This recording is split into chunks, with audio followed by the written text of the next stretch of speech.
Thanks for watching this video. If you like this video, please do like, subscribe and share with your friends. Thank you.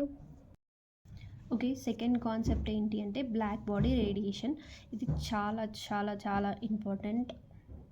ఎంత important అంటే ఈ first హాఫ్లో నుండి ఒక question expect చేయొచ్చు. అంటే దీంట్లో నుండి అట్లీస్ట్ ఒక డెఫినేషన్ అన్న అడుగుతారు. సో అంత ఇంపార్టెంట్ ఈ కాన్సెప్ట్. ఓకేనా, ఇందులో నుండి 4 లాస్ ఉంటాయి. ఆ లాస్ కూడా ఇంపార్టెంట్ అనమాట. ఆ లాస్ మొత్తం ఎక్స్ప్లెయిన్ చేయమని అడగొచ్చు. Explain black body radiation and their laws అని అడుగుతారు. అప్పుడు మీరు బ్లాక్ బాడీ రేడియేషన్ గురించి రాయాలి, ప్లస్ వాటి 4 లాస్ గురించి ఎక్స్ప్లెయిన్ చేయాలి. లేదు అంటే డైరెక్ట్ లాస్ గురించి అడిగినారు అనుకోండి, మీరు ఆ లాస్ని యొక్క ప్రూఫ్స్ ఉంటాయి, లేదా దానికోసం ఒక థియరీ కానీ ఏదైనా రాయాలి. సో నేను అవన్నీ క్లియర్గా ఈ వీడియోలో ఎక్స్ప్లెయిన్ చేస్తాను. మళ్ళీ అవి లాస్ అనేవి ఒక డెఫినేషన్ రాసినా సరిపోతుంది. లేదు మీరు థియరీ మొత్తం రాయాలి అంటే ప్రూఫ్ ఉంటుందన్నమాట. ప్రూఫ్స్ ఉంటాయి, కొన్నిటికి థియరీస్ ఉంటాయి. అవి కూడా కంప్లీట్గా రాయాలి అనుకుంటే వాటికి కూడా ఇండివిజువల్ సపరేట్ వీడియోస్ తీసి పెడతాను.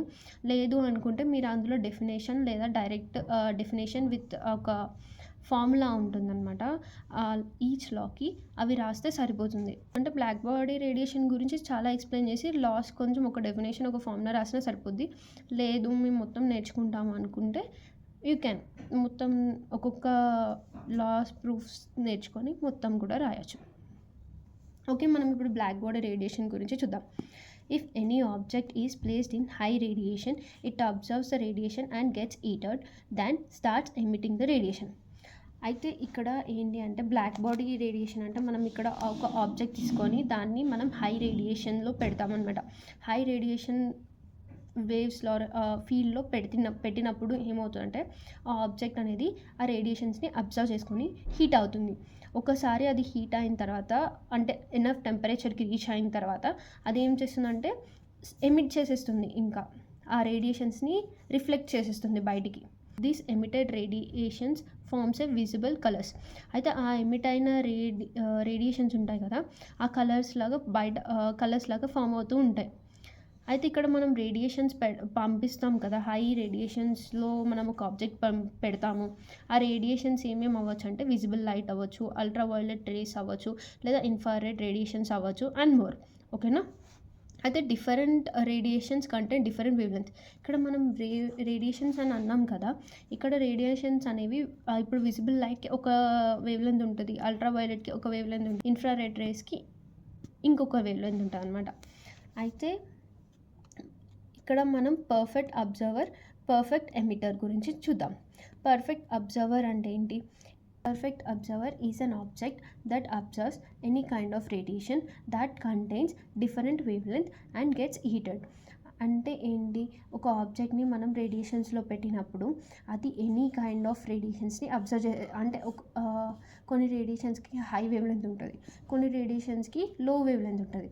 ఎలాంటి వేవ్లెంత్ ఉన్న రేడియేషన్స్ని మనం ఆ ఆబ్జెక్ట్కి పాస్ చేసినా ఆ ఆబ్జెక్ట్ అనేది ఆ రేడియేషన్స్ని అబ్జర్వ్ చేసుకోగలగాలి. అప్పుడు అది ఏంటి అంటే పర్ఫెక్ట్ అబ్జర్వర్ అవుతుంది. మరి దానికి ఎగ్జాంపుల్ ఏంటి? కార్బన్ బ్లాక్ ఏంటంటే ఆల్మోస్ట్ అన్ని రేడియేషన్స్ని అబ్జర్వ్ చేసుకుంటుంది అనమాట.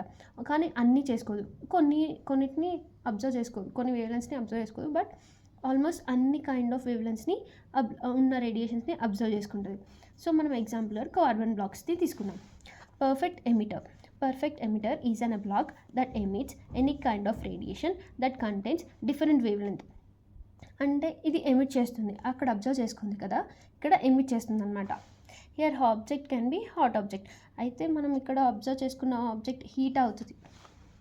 ఓకేనా, ఇక్కడ మనం డిఫరెంట్ వేవ్లెంత్స్ తీసుకొని అంటే అబ్జర్వ్ చేసుకున్న తర్వాత ఆ వేవ్లెంత్స్ అబ్జర్వ్ చేసుకోవడం వల్ల ఆ ఆబ్జెక్ట్ అనేది హీట్ అవుతుంది కదా. అయితే ఒక్కొక్కసారి అది ఆబ్జెక్ట్ అనేది అంటే పర్ఫెక్ట్ ఎమిటర్ అనేది హాట్ ఆబ్జెక్ట్ కూడా అవ్వచ్చు. లైక్ సన్ అనేది చాలా వేవ్లెంత్స్ అబ్జర్వ్ చేసుకొని ఉంటుంది, ఆల్రెడీ స్పేస్లో ఉన్న చాలా వేవ్స్ని అబ్జర్వ్ చేసుకొని అది హీట్ అయ్యి అది ఎమిట్ చేస్తూ ఉంటుంది అనమాట. అయితే ఇక్కడ నేను ఒక డయాగ్రామ్ ప్రిఫర్ చేస్తాను ఇక్కడ డ్రా చేయడానికి. So this is the diagram. Radius incident race and emitted rays observed by the black body and emitted by the black body. Okay, ఇప్పుడు మనం డెఫినేషన్ ఆఫ్ బ్లాక్ బాడీ ఏంటో చూద్దాం. If a object is a perfect observer and a perfect emitter is known as black body. లేదా ఇంకో definition కూడా రాయొచ్చు మీరు. A black body is an ideal system which can observe and emit all types of radiations. ఓకేనా, ఇంతకు ముందు దీని ముందు పర్ఫెక్ట్ అబ్జర్వర్, పర్ఫెక్ట్ ఎమిటర్ అంటే ఏంటో మీకు అర్థమయ్యే ఉంటుంది. కాబట్టి ఈ రెండిట్లో ఏదో ఒక డెఫినేషన్ మీరు సెలెక్ట్ చేసుకొని రాయొచ్చు.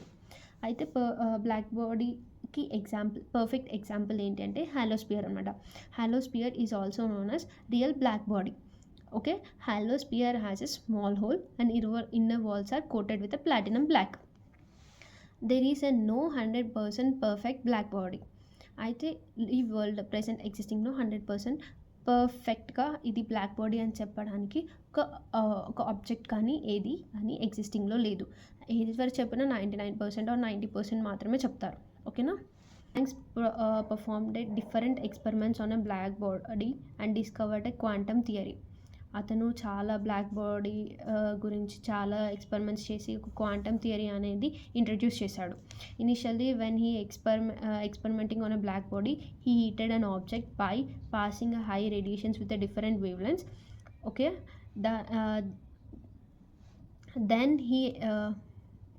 then he expected that the emitted radiation intensity or brightness to gradually increase as shown below.